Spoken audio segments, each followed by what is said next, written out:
Hey, everybody. Sit back, relax. Why do they always say that? It's Bob Saget, by the way. And this is Bob Saget's Here For You. That's what this is. This is episode 4552 because we're the most popular podcast of all time. I'm here for you, literally, because you are my other. I mean, my wife's in the house. We are still on lockup, as we should be. I hope you're all safe. I hope you haven't been going through the worst of it. We've all been going through stuff. I'm very fortunate in that I ain't leaving the place, and I do know people affected. And we all have rough stuff going on, but it reminds me of many things. One, if you're listening to this, that makes me happy. It means you're okay, or you're not okay, and this is helping you through a really difficult time. Some people are going through mental anguish with this. I go through that often, though you might not know. And I'm just happy to be doing this. This is something that I feel is my calling at the moment. I don't know. I would have been in a bunch of cities. Was going to do a whole North American tour, and that will happen when this thing is done. And boy, can we not wait for that. So I'm hurting for you. People always say that, hearts and flowers and sympathies and all that crap, but I am hurting for everybody. I'm hurting for the planet, and I'm hurting for humanity, and I'm hurting for all the crap we deal with. But my dad went through the Great Depression because he married my mom. Hey, no, he was born August 28th, 1917, right? So the Great Depression, we're talking about the late 20s, and it was not a Great Depression. It was a shitty depression, but it was, people were jumping out of windows and shit. They couldn't take it. And I know people don't want to hear about it, that it started in 1929, which is 2 years after talkies started in movie theaters with Al Jolson and doing something that would not be politically correct today, but making a giant hit movie that had sound. And here we are. Nobody expected this. Nobody expected what a friend of mine was just on FaceTime with me, and he's walking through his neighborhood by the Grove in L.A. It's my buddy Mike Young, and it looks like Dawn of the Dead. There's nobody there, as there should not be. And then he finds the only two. He says there's two really hot girls walking by. So we'll go over and, see if they have a testing kit and then start kissing them. But that's like a joke because that's misogynistic and bullshit. And I don't actually think that. I'm more fatherly now. I'm actually sitting here in a robe, and it's closed because I'm a good man. And I got daughters, for God's sakes. But my dad had to raise 3 brothers and a sister by himself, because his father couldn't make it through the Great Depression. He came over from Russia. They'd killed a lot of my relatives, the Cossacks. You watch Fiddler on the Roof. I'm sure a lot of people are going to go watch that now. But as it went, it was not good for the people of Judea. And yes, I was born a Jewish man, and they just kept circumcising me. They just kept whittling it down and just kept going. It's like when you're a kid and you play with those rings, different color rings on the little thing that rocks back and forth. They just kept taking the rings off. They didn't care. But it's fine now. I'm happy. There's a lot less cleanage. I don't have to take the scrubbing brush under the. Anyway, so what happened was, here he is. He's 12 years old during the Great Depression. His father, it ends up with liver cancer, and guess how he got that? From a drinking. And he just couldn't handle it. He was a tailor, and he couldn't make ends meet and raise the whole family. So my dad kind of raised everybody, and there were fun stories he told me. He said they were kind of, not in lockup. They didn't have a contagion on their hands like we have, but they were suffering financially like everybody is. So my dad kept telling me how hard it was, and he read a lot, but he basically had to take care. He was working starting at 9 years old, and that's how he came up, and that's how our family went through a lot of death. My parents lost 4 kids. I know. Why am I telling you this? Because people are suffering. So I'm able to talk about it because, and what's weird is it kind of brings me solace to talk about it, but this isn't a therapy session, so I don't want to burden you with it. I'd rather talk about, things you care about, like, my testicles and problems I might have. I don't have any, actually. I mean, they tell you no matter who you are, you got to check your body for lumps, man, woman, undecided. You got to check. You got to make sure that you don't have any lumps or a little softball inside part of you. You got to feel it up all the time. You got to feel it up. Do we have to pay royalties on that? How many notes is that? You got to feel it up. Not 6. You need 7. I think that's bullshit, but that's what I made up. But you got to make sure you're healthy. But the problem we got right now is you don't really want to go to a hospital. So you got to do the surgery at home on yourself. I don't know what to tell you. This is just a time where we got to look out for each other. And we got to, you know what? My daughter's calling me. Hold on one second. This is my daughter, Lara, talking. Hi.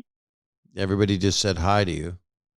And and she is, I love her so much. And she is in New York City. How are you holding up there?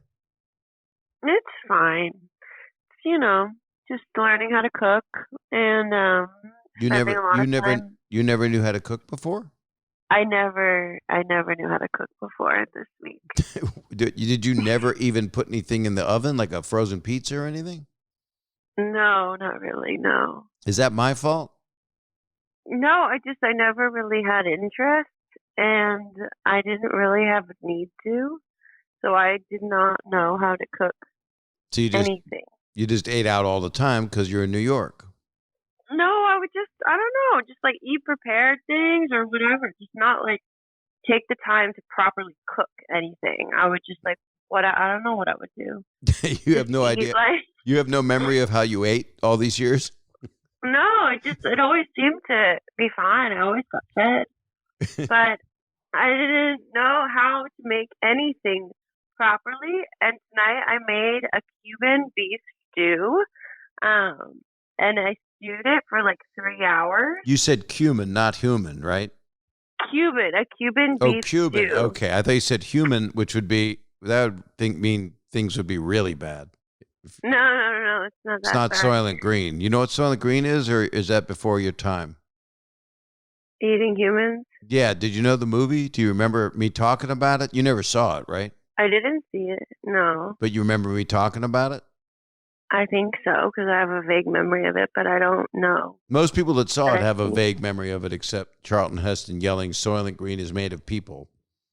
Actually, I think I did see it. I just blocked it a little bit. Yeah, we all did, because we're not living it, but this is certainly an unusual time that we're in. And I don't like being so far from you, because me in LA, you in New York, there's no way to drive cross country. It's possible to drive across the country, but I don't think, I'm okay here, just staying inside. But you know how much you have to think about if you drive cross country, like even if you slept in your car, which I've had friends say that.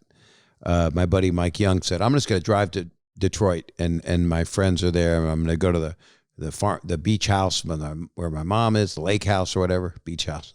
And I really know my country. And we realized, you've got to stop at every gas station. You can't touch the pump, so you use paper. Then you still could get infected, and then where you're sleeping in your car, it's just. The thing is that it's everywhere. So no matter where you go, it's there. So it's like you're running from something that is still going to exist. Yeah. So I don't really know. I think logistically, I thought maybe I'll go up somewhere away from the city. Like most of my friends have fled the city. They're fortunate people, though. Some people don't have another house outside of the city. Most people they're in their home in quarantine, or they're still scared to go out, no matter how fast the progress could, as we all hope. Yeah, no, a lot of my friends yeah, are it's a mix, I would say. But a lot of people have left, and a lot of people are here. But at the same time, like it feels so empty. I've never. I mean, I wasn't in New York during 9/11, so I haven't really. I was here during Sandy, but I wasn't here during 9/11. But it is very like there's a dark cloud. It feels like over the city, and today was so beautiful. Today was a gorgeous day. Did you walk outside? I went outside. I did. I've been going on walks. Now, what do you do? There's spatial distancing. I mean, aren't you around other people? That I know in New York, your sister's been complaining that people are, really close. They'll be like a foot away because they just don't care. They're not obeying the idea of this thing that can keep this thing from spreading. What do you do? I mean, you just do the best that you can. Like, I walk outside just with intention to kind of like protect my space. And You wear a helmet? sometimes, no, but You're a Spider I Woman mean, actually, outfit? maybe that would scare people away if I just dressed really crazy. That's not a bad Oxygen idea. tank. I mean, oxygen helmet. Not a tank. Scuba gear would be smart. I think that's a good idea. Yeah, with flippers and the whole thing. Maybe that would actually freak people out enough to stay away. What's? But I mean, Go ahead. what did you say? No, go ahead. You speak. You're the smart one. No, you are. I mean, You're it's incredibly. She's incredibly smart. Everybody. She is. She can. I mean, I don't want to tell you her schools and stuff, but she's really smart. Okay. Went to a good school. Just a couple of good schools. She's got an MFA in isolation. I'm really good at isolation. She's a great yoga instructor and an amazing artist. And she's a welder. She welds. And I have a joke about you, which is not good, but it's in my stand-up, which is that tell the nice people listening one of the things you've gotten pretty good at. I don't know which joke it is. Well, Glass blowing? Well, yeah. So, yeah, you blow glass. Yeah, I blow glass. I have a 30-year-old daughter who blows glass. And by the way, during a pandemic, that's the safest thing that you could do because the glass is clean. You can't do that. No, actually, the glass studio is closed now because, like, you're sharing pipes and stuff, so you can't. Well, everybody listening is sharing a pipe right now. They shouldn't be. Can you make a bong? Are you able to? I've never asked you this. I'm glad you're on here. Can you do that? If I wanted to, I could, but I don't really smoke weed. I don't either, and people think I do. Don't you? Don't your friends think that I'm like some pothead? They used to, I guess. I don't know. Not so much. My friends used to think I was a pothead too, though, and I never really smoked. No, you did. weed. You did other things. Yeah.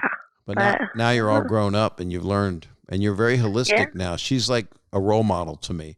I mean, no, you are. I mean, you're a lot healthier than I am. I still have some bad habits. I love a cigar. I can't be smoking one right now. It's not good for the lungs. No, don't smoke. You're not smoking now, right? No, but I want one so bad. No, don't do that. Well, what can I do? I mean, I'm out of vices. Cigar? You're out of vices. I don't vape. I don't like any of that. I'm not a pot guy, so I don't like edibles because they knock me out. And then No, edibles are crazy. it's I can't do. locked in syndrome. I feel like I don't know where to go. I can't get up. Yeah. I can't do them at all. I really don't know how people can do them. But I think already, I don't know, I feel like my consciousness already, it's like when people are high, I feel like sometimes I'll be able to understand them better than I do when they're not, depending. But sometimes I understand people better when they're not. It's interesting. Tightly wound. Well, people will hand me a joint over the years, and not now, but my whole life, and I often won't accept. But I've got the etiquette down. I'll hand it to someone else. Not now. I mean, you can't do it from 20 feet away, but I'm already there. I mean, maybe I did enough when I was in my early 20s, But that's not even it. It's just a state of being where sometimes it helps a person relax. I could use that, but I just go to CVS. But you know, I'm 63. I'm a vulnerable guy. Yeah. So I can't be putting the smoke, and the smoke from pot can burn your lungs. But I also have liked the feeling that it gave me when it's been really good. I've actually, one time someone gave me a pot that was named after me, and I smoked it, and it was interesting smoking myself. Thanks for laughing. It's very quiet here. I'm in the study.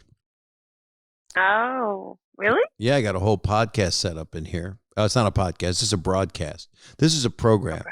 This is a companion. It's you know the name of this thing, right? Of the broadcast? Yeah. No. What's the name? Oh, I follow you on Instagram. It's Bob Saget's Here for You, and I'm your dad. Oh, yeah. That's really nice. Yeah. I like that. Sorry, I forgot. Because I always wanted to help people. I always wanted to be a doctor, but I screwed. Yeah, I it. wanted to be a doctor too. You can be. You're 30 years old. You told me no. No, I didn't. Well, I mean, not in like a way. I don't want to be one. It wasn't because of that I decided not to be one. But you said that much school sounded. But at like 15, really I thought you might have idea. left like the instruments inside the patient and sewn it up. That's what I was concerned. Oh, I see. But I don't know. But now you're perfect. I mean, you know how to do everything. You're very good with your hands. You can weld. You can blow glass. You can build anything. You really can.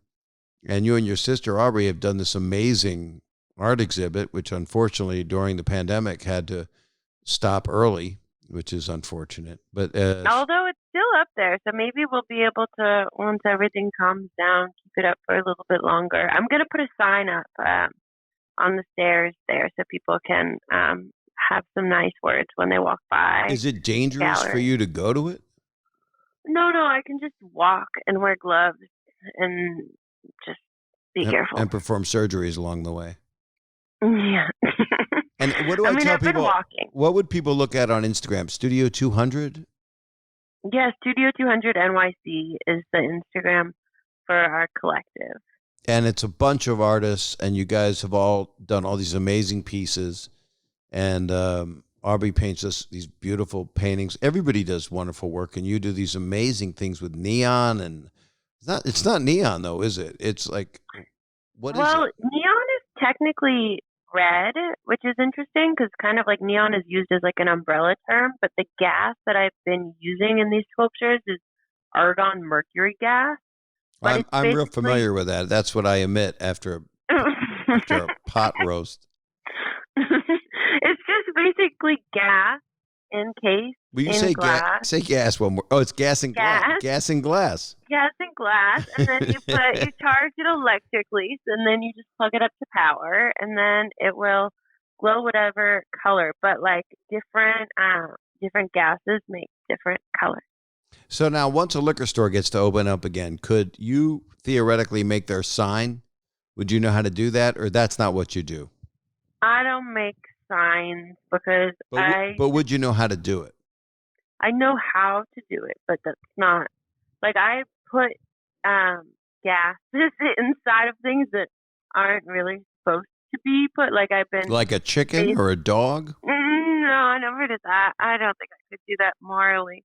But just these solid sculptures. So like I encase rock or marble in glass and then pump it with the argon mercury gas, and then that gets hooked up to power. Like I don't really like to do like anything. No, you're doing like a Frankenstein kind of thing. Yeah, like the thing that they tell you isn't really supposed to work is what I'm more interested in doing than making signs. That's like my comedy. I've been told it doesn't work. You know what I want to talk to you about since I've got you on the phone since you called? I do want to talk. I've been talking about your grandfather and the Great Depression and how he was 12 years old when this thing happened. And I'm going to take a quick break. When I come back, can we talk about it for a minute?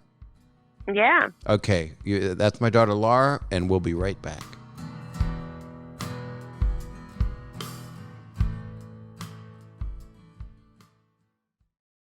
All right, I'm excited to tell you about this. I'm so excited I'm glad you can't see it. I am endorsing a manscaping product, and I had to know what it was. And I had to, you want to get it all nice for the holidays or for special occasion or for that special someone in your life. So what Manscaped has done is they've redesigned the electric trimmer. Listen to this. You have no choice. The Manscaped engineering team spent 18 months perfecting the greatest ball hair trimmer ever created. That's right. I got to say that. That's an ad. They perfect 18 months in a lab perfecting the greatest ball hair trimmer ever created, and just released a new and improved Lawnmower 3.0. And their third generation trimmer features a cutting-edge ceramic blade to prevent manscaping accidents. Millions of balls are about to be nick-free thanks to Manscaped's advanced skin-safe technology. Millions of balls. That's not the lotto. That is amazing. You double that because you got two of those. Some people just have one. Some people have none. It doesn't matter. It doesn't matter if you're small. It doesn't matter if you're giant. Whatever you're doing, the Manscaped thing's going to make you look nice. Make you look nice for the company. Manscaped accidents are finally a thing of the past. I don't even want to think about them. And here we go. This is the dramatic part. When I tell you this is premium, I mean premium. The battery will last up to 90 minutes so you can take a longer shave. Do you understand what I'm saying? You can spend 90 minutes trimming up your junk. And one of the coolest features is the LED light, which illuminates grooming areas for closer and more precise trimming. Now, that's an LED light. I don't think it goes multicolors. It doesn't. It's not like a disco ball on your balls. They've also upgraded to a 7,000 RPM motor with quiet stroke technology. I'm saying it quietly because it's quiet stroke. And let's not forget about the charging stand. Did anybody say forget about it? No. But somebody must have. You can show your mower off loud and proud right in public, right in your bathroom right there next to your nightstand. I don't care, because this intelligently designed stand is a convenient charging dock powered by USB. That's right. You can plug it into your computer and then shave your pubes and you're out and running free. And if you're listening to me speak right now, which is a good sign, which means you're listening, I want you to experience it firsthand for yourself. Firsthand. Everything is innuendo in this, and I'm happy about that. You get 20% off and free shipping with the code SAGET, S-A-G-E-T, at manscaped.com. Mom, I've made it. That's right. Your balls are going to thank you, and I'm going to thank you. And this is the thing. I got to drive this point home. I'm driving home. You get 20% off and free shipping with the code SAGET at manscaped.com. That's 20% off with free shipping at manscaped.com, and use the code SAGET, S-A-G-E-T. That's right. I have completely made myself one with manscaped.com. Okay, we're back. We're back with my daughter, Lara, who is 30, which makes me 180. And she is, you're amazing. I mean, you've been very calm through the whole pandemic. You've been pretty. What is the secret to that? What would you advise people? I mean, it really is, as crazy as it sounds, like it's an opportunity to really go inward and kind of like, just focus on ourselves, which I think one of the main reasons people are freaking out is because, like, we distract ourselves, myself included, with like a million things. So when there's no distraction and then there's this fear that's in the air, like it's kind of, and it's real. I mean, you watch the news and the fear is real. The fear is based in something that is very deadly. It's deadly, and we all know people who, now we're getting to the point where it's not we know people who know people, but we know people who have it. But also panic is really not good for the system. It's 1/3 of the problem right now, right? We've got this deadly virus. We've got, financial crisis. We've got, which is going to take a while. I mean, everybody's been out of work. It's a nightmare. It's a true nightmare, and we're teetering on what's going to happen financially always right now. And this is we want to. And who wants to rush 3 years ahead when everything's fine, or 2 years ahead? Or a year ahead if miracles happen, but 1/3 of it or more, your resistance can get lowered And you can get so many. I mean, I'm always worried about, I have 3 daughters, and so I know you didn't know that, but autoimmune diseases, things like Epstein-Barr, lupus, things like that are often in young ladies, and in middle-aged ladies, often more than men, and because of stress and fear and Right. sometimes But just a shitty immune system. yeah, that, but I mean, they're doing more and more research, like what we think and how we kind of create our internal reality affects our physiology, like beyond, I think, what we understand, like in science. And I just feel it in myself. So I know that when I freak out and I panic, it is just doing nothing but hurting myself, like nothing. So my kind of challenge this, however long it's been, has just been to really see what it feels like to like enjoy being in my space and just not get caught up in the frenzy, which is like it's in the air. Like I feel like it is going against the grain not to get caught up in it. Are you And are like, you getting a lot of phone calls like I am, or FaceTime or whatever it is, where people are coming to you for help because you seem to be centered in how you're dealing with it? yeah, I do too. I've been hearing from people and they go, what am I going to do? What are we going to do? This is, oh my God. And these are sometimes it's people that are, really having financial difficulties where they can't support their kid and they can't support their life. And then other people who run major companies and are big producers with unlimited funds, but are scared to death because they don't know am I going to get it? Am I going to die? Am I going to get sick? There's not enough ventilators, all the different factors.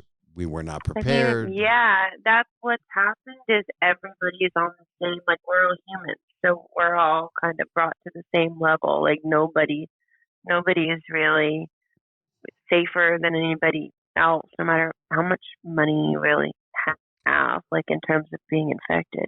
Well, that's something I find fascinating is that we are all on the same level all over the world. And people, of course, don't believe that because people have been at odds with each other in the past 3 years more than we expected. A lot of unhappy people have surfaced, a lot of anger amongst. We've always had it. We've always had countries hating countries. We've had wars after wars. We've had cold wars after cold wars. But this is something that would unify us like Mars attack, like if another planet came and attacked us. But we definitely ventilators and face masks wouldn't do crap against another planet coming here and like Cloverfield and just killing people. So this is I don't know how you get prepared for stuff, but we weren't prepared for this. And I know there should be after this there probably will be millions of face masks and millions of ventilators made by different companies and tests for this particular virus. But then what pandemic will happen when I'm, 135 and you're, 70? What will you see? What will your generation see? I don't know. Yeah, and I mean, yeah, I don't know, but for a while it was like, I mean, when it was with China, like it became like us first, like I was in India when this all started, and everybody was like, come home, you're not safe. Did And in you my know head, when you were in India, did you know that their pandemic had started? Because it's a nightmare over there. yes, but like the state, I mean, yes, it had started. It was in China. It was starting to come into India. Like I was in New Delhi, and I wasn't so thrilled to be in the airport at that point in time.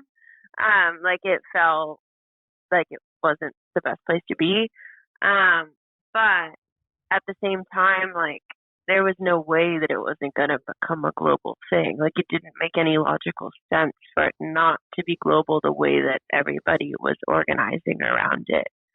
And that was because of traveling, correct? Of people coming Everybody here. is going everywhere, and I mean, what like you test for a fever, and then you keep traveling. Like there was no regulation around it, and just complete disorganization. So it was really interesting because people were like, get out of there, like, you're safe here. And I'm thinking, like, I don't think, like, New York City is going to be great in X amount of time. And now here we are. But, like, yeah, it's just interesting how, like, we can create, our fear can create separation. But then when we separate, we just miss the whole picture. Well, we need each other. And there should be a lot more collaboration of how this could be solved quicker with more uniting the world together. And then people that different countries hate because that's how they were raised or that's how the world has fallen, or people fight over oil. They don't care about the other people, so they're not sending them the stuff that could have saved them. And that's tragic. But I know somebody who told me that they knew a person that was on the very last flight out of India that got out just in time, because no one's allowed to come or go now. I mean, they've been having, this is quite tragic.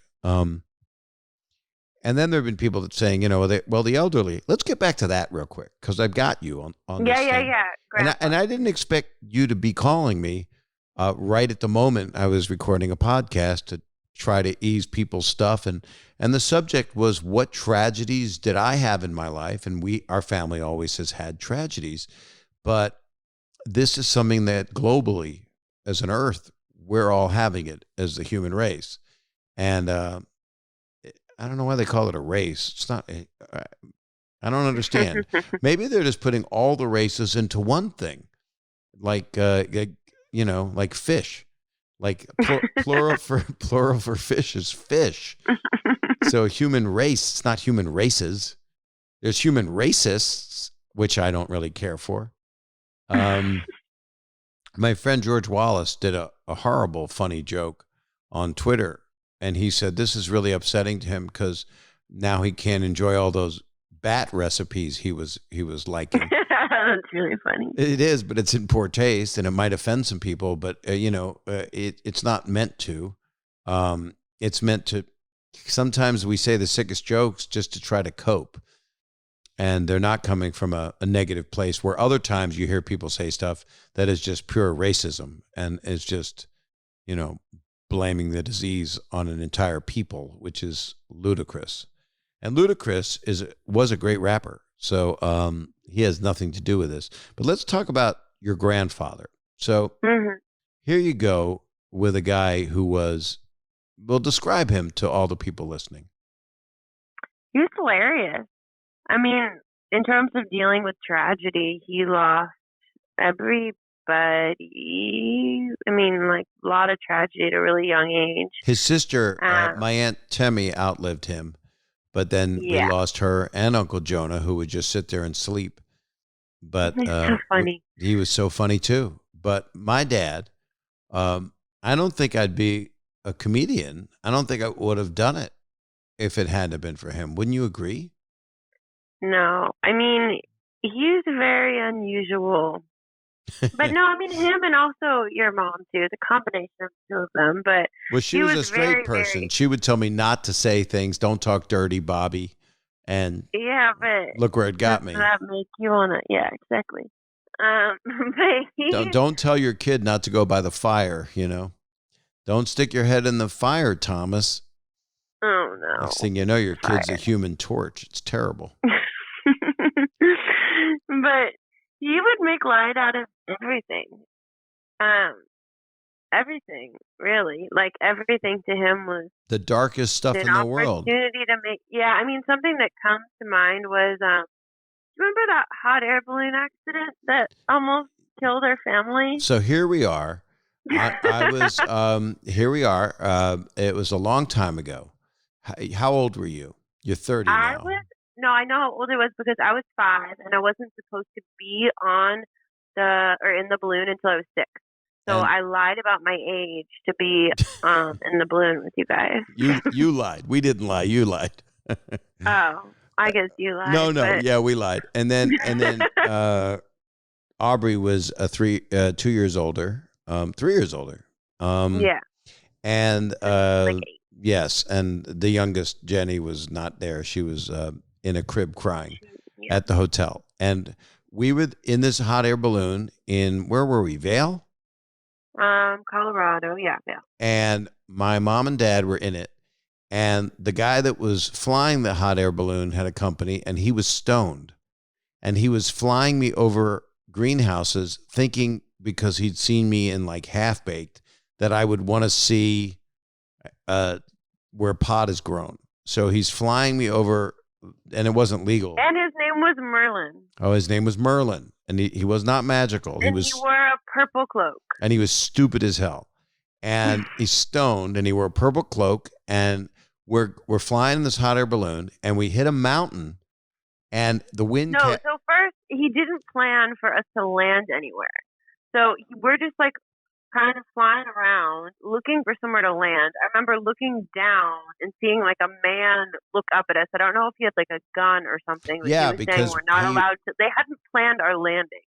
No, that was the guy with the pot field. That was the guy that didn't want us. The pot field guy did not want us to land. Or take pictures of his pot field like that's who we were. Like we were, you're a 5-year-old narc. Yeah, you're a narc. You're going to arrest him. I wasn't trying to go to the pot field. No. But then we hit a mountain because there was nowhere to land. And then the balloon popped. And so we rolled down the hill. And you had to hold up the hot air so that we didn't all get burned. And I'm going to translate this. What happened was we landed on the side of a mountain. The thing was on its base of the basket, and then it tipped over. And that's when we all started to panic. And then the wind caught the balloon itself and pulled us through brambles, like in a Tim Burton movie. We were being pulled through just old thorny brambles, all dried up, that would catch fire easily. And as it pulled us, I was holding the propane burner off of my dad's head, which was like a little peanut. His head was like he had a very small, tiny little head. I think it was about 6 inches in diameter, and glasses and a nose and no hair and a comb over. And my mom was screaming and panicking, and we stopped. We got stopped by the thicket. And then I held the burner. I did a bench press, literally, and I held the thing from smashing his tiny little pea-shaped head. and then afterward, they took us for some ceremony where they poured champagne. No, but I remember even before that. So we get out of the basket, and he is just belly laughing. Like, rather than panicking, I remember. I forgot that totally. Yeah, he's belly laughing like this is what's gonna fucking kill us. And yeah, he's like, and he was going like, we almost fucking died, and he's laughing his head off. It was as though, you know what it was like? It was like he had charged a Normandy and was laughing that he survived all the other people getting killed. Right, exactly. He's like, I'm gonna die with my whole family in a balloon. Like, well, thanks. That's his sense of humor, and I think it's what makes people go toward me or toward you that are feeling that they're not grounded. And because you've always had since you were young, you really changed too when you were a teenager. Let's tell everybody personal stuff. But but when you grew older, a lot of times you were staring and taking things in, and then you really. I mean, and as I've gotten older and gone through a lot of therapy and stuff and tried to figure out why am I so unhappy and why am I annoying, and some of it was I didn't listen, and some of it was I was so self-involved and scared. I was fearful of anything. And getting past that, it's strange. It's like if I'm on a turbulent flight, like your stepmama Kelly, she will get upset on a flight but she's figured out her fear of flying and how to cope with it because she's smart, and she'll listen to the control tower on Wi-Fi. She'll be able to do that. She gets into the apps that do that, so she understands the dynamics of it. Because we all know to get through fears, you go through them. You try to embrace them and understand the science of it. And I think that's kind of my approach is when turbulence hits, I just don't. I don't have a fear of death. I have a fear of people that I love being in trouble. That's what I have a fear of. But I have no fear of death. And on that note, for 1 second, we're going to go to one more break. Will you stay with me for a couple more minutes, and then I'll say goodbye to you and then talk for another couple minutes? Yeah. Are you okay with my plan?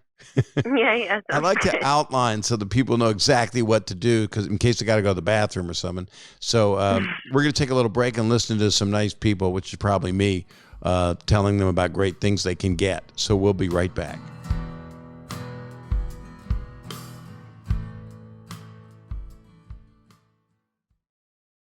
All right. Wasn't that interesting, that break? Wasn't that good stuff?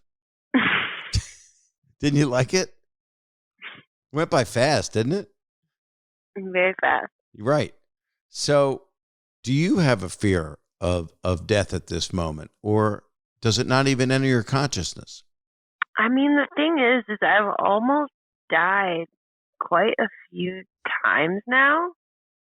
So I don't really feel like scared. Like, I feel like I don't have the energy to be scared of it. My preference is not to die anytime soon. No, you're not. You're going to live forever. You're made of strong metal, my dear. All of the, like, whatever people have gone through, they have a very long lifeline. But, I mean, I almost died, like, 14, however many times. Like, I mean, that's the other thing. Like, I've already been in isolation when I was What was 14. that? What was the 14-year-old near death? When I had a staph infection that almost killed me. Yeah, but you wore fluffy bunny slippers in the hospital and played Xbox 360. Yeah, So you my made the best. isolation. You made the best out of it. I made the best out of it. Yeah, I did. So, I mean, I feel like I've been very lucky. I've been very lucky many times. Like, kind of insanely lucky to still be alive, really. So I'm not scared. So this is a time, I think, for people of appreciation and of a congregation through remote means. And you don't always get that from watching stuff on television. You can get it from watching, like, go ahead, sorry. Yeah, I mean, the other thing is, like, even in terms of, like, what's available, you know, it's like if we have a roof and we have, like, we don't need that much stuff.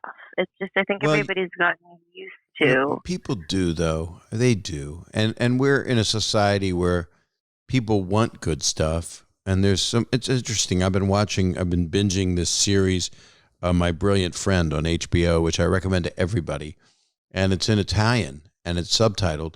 And people go, I don't want to read. I'm not reading a movie, you know, but it's the first season is 8 episodes, and the second season is continuing right now. And it's just really, really special. And it's really about class differences and how people hate other people because they have so much money. And often in this particular show, which is unbelievably done, they resent the people that have money, and the people that have money are not very nice people for the most part. Yeah, I mean, I think want is different than need. Like, also, you know, like when you go on, or like they even do this with fancy things where people go on a retreat to get in touch with XYZ and they don't have this and they don't have that. Like, when it's curated and planned in a certain way, then it becomes like an experience. You know, I think that it's just because, like, right now this is happening. This isn't something anybody planned to happen. And so people feel completely out of control. But, like, as humans, we're really, really adaptable. I'm sorry, your voice went away from the phone. What were you saying? Humans are what, honey? Really adaptable. When they're not scared and tighten up. When they don't, when they don't deer in headlights it and lose all sense of themselves. Yeah, but, like, I mean, you know, it's silly. But, like, when I was in India recently, like, I forgot about Charmin toilet paper. Like, I really just you picked a good time to forget about it because there ain't any. I know. That's what's funny is, like, I'm using pot holders. I might just cork it. I don't know what to do. I think the key is not to eat. Just don't eat. Just have gummy worms. I mean, a lot of people didn't use toilet paper where I was. Like, I felt like Yeah, the but Madonna don't they for have? being They with got. Chinese. But pardon my language, but don't they have shit pants? Don't they have stains? Yeah, no, you would just wash with water. It's what you're like. How do you wash with out. water? It was like a bidet. Yeah, like a bidet. Yeah, and then it's wet. How do you dry it? So you just dry your butt. Dry your butt with what? You bring a fan? Air, dry, Where'd the air come from? outside. You just you go to the bathroom, then you stick your butt out the window? You just let it dry. I used toilet paper. I didn't do this, but this was what most people around me in the village I was in were. There's got to be a disease from this stuff. This sounds horrible. Poop disease. Yeah, poop. What do you think happened before people had toilet paper? They shit themselves and stunk. So, like, people were in love with Cleopatra, but she must have had a skanky smell. I think everybody smelled. I think about that a lot, actually. Just how bad everybody must have You smelled. mean back in the day? Like, not even that long ago. Well, all I want to say is, because I'm gonna let you go, and I'll be calling you back, because otherwise it would mean the only precious time we have together is on this program, which would be sad. The only time I talk to you is when I'm doing a podcast. I love you so much, but only when we're recording. I think my dad had an answer. You know, I think the more you suffer, if you can find humor in it somehow, there's something very special about it. That's why a movie like Jojo Rabbit or 10 years ago. It's funny. I just watched that the other night, actually. It's it's an amazing movie, and it's finding humor out of an impossible, like Life is Beautiful did, but it's a completely different kind of movie. And I think for it not to be negative, like what if it wasn't all negative? Like what if it was actually an opportunity to learn? I think it will be. And I think there are still people that don't believe it exists. You know that. And they call them sad. And I hope they don't get it, because they won't know what the hell's happening. And then, zombie apocalypse is kind of, people think about that. And then there was a movie years ago called Shaun of the Dead, which was fantastic, which was a comedy version. So I would imagine there's going to be comedy versions of this. There's going to be a comedy outbreak movie, a comedy pandemic movie, Contagion. I mean, it's impossible to watch those movies now, but it's right up on the charts. If you go onto Apple TV or Netflix, those kind of movies are very popular right now, which is quite disturbing, because I don't need to watch more than I'm already getting on the news and hearing from people I care about. So, yeah. Well, everybody, this is my daughter, Lara, and I couldn't be more proud of all my daughters. And Lara is a very grounded person that I look up to. So that's all I got to say. And I love you. And I don't want to get too personal, because people don't want to hear us saying I love you 12 times, because we tend to say it too many times. And the texting has so many heart emojis. It's like... I texted a lot of hearts. Do people ever ask you, doesn't your dad offend you? Did they ever do that? Offend me? Yeah, offend you. Because honestly, I don't really. People ask me things. Yeah, like they ask me that. They ask what it's like having you as a dad. They ask me that. I don't know anything different. So are you sad about that? No, I'm grateful. But I'm grateful for you. I mean, and I've said this before. I didn't know I was a great dad until I saw how my daughters have grown up. And that's magical to me. And everybody goes through hardships, and our family certainly has, and our family does. And everybody's gone through, right now, everybody's gone through shit. Everybody. And some people have never gone through anything. They've never had a death in their family.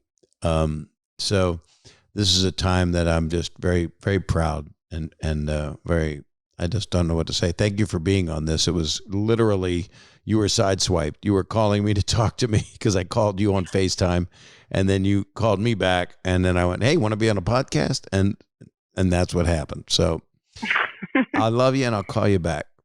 Love you. Okay. Bye. Bye. I can't stand her. I don't know what I was doing, wasting so much time talking to her. What the hell was I thinking? You could tell that's the kind of person that, is the future. I actually believe that. I believe that children are the future, but she really is. And her sisters are as well.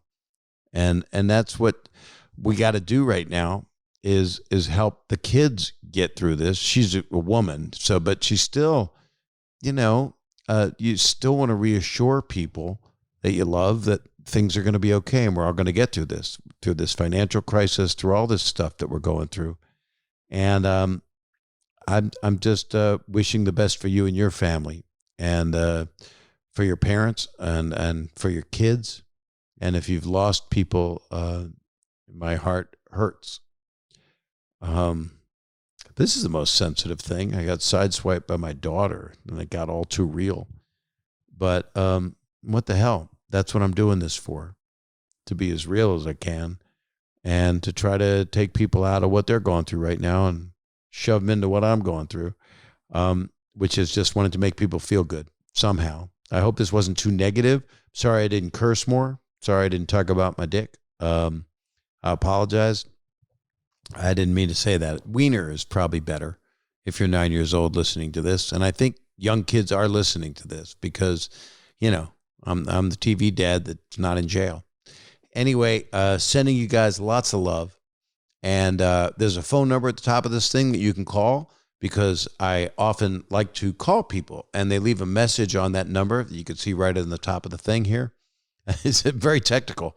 And in the description of the show, there's a number. You call it, you leave a message, you say your number and your name and what you want to talk to me about. And I will do that occasionally, pretty, every other episode.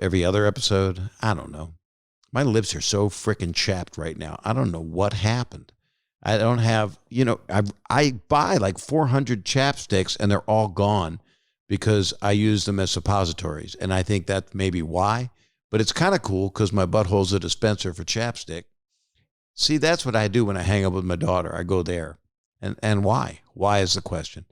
So call that number and I will call you back you look on my Twitter or my Instagram and I'll say, hey, I'll be doing this tomorrow, between blank and blank time specific. And then I might call you. I'll try to call you. Sometimes we get a lot of numbers and I don't want to call people blindly. This isn't Crank Yankers, but I just want to talk to real people and be your pal, and hopefully make you laugh sometimes. Wasn't my daughter cool? I know. You stay the hell away from her. What else? You got to rate, review, and subscribe. And there's a YouTube page. And I don't know. There's nothing to promote because why? This is the solace that I'm trying to give you. And I will be out and continue doing this show forever. I see no point in stopping it. I enjoy it. It feels really natural to me. I started in broadcasting. I might as well die in it. No, I mean, die like, I want you to hear the clanking of dentures on this Bob Saget's Here For You show. So I'll talk to you next time. I feel like I wanted to hear from you. So I think the next episode I'll be reaching out to you guys. So sending you lots of health and love wishes. And sorry that got gooey, but it just I felt gooey because I'm not going to go there. I just talked to my daughter. So no, not on this episode. Take care of yourselves, everybody. Peace out.